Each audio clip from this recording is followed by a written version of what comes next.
साडा मदनी पीर लसानी है, माई आमीना दा दिल जानी है, जेड़ा उंगलां चो चश्मे चला जावे, नाले पत्थरां नो कलमा पढ़ा जावे।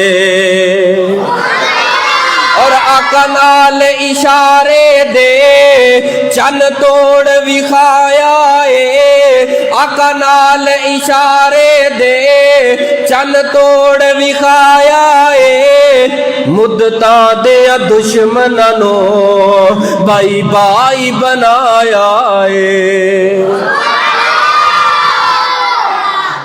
एडी भी अखीर ना करो कि बुजुर्गों के कान ही ना खराब कर दिया जी हैं। अल्लाह ताला इन्हां बच्चियां दी मुहब्बत नूं कबूल फरमाए, अल्लाह इन्हां बुजुर्गों का बैठना कबूल फरमाए। आका नाल इशारे दे चन तोड़ विखाया है, मुद्दतां दियां दुश्मनां नो भाई भाई बनाया है। साडा मदनी पीर लसानी है, माई आमीना दा दिल जानी है, जेड़ा उंगलां चो चश्मे चला जावे, नाले पत्थरां नो कलमा पढ़ा जावे। और सिख मक्के मदीने दी दिल मेरे च रहिंदी है, रूनत मैनू मेरी गल एहो कहंदी है।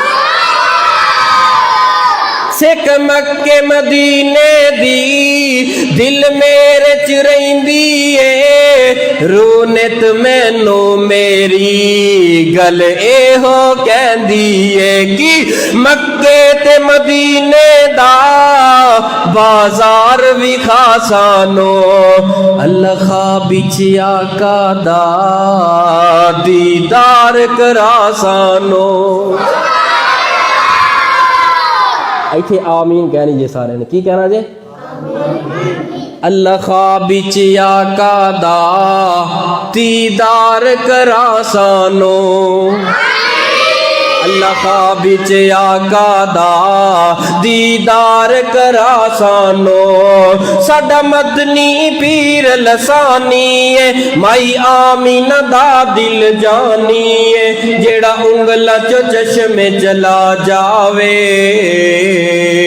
नाले पत्थरां नो कलमा पढ़ा जावे।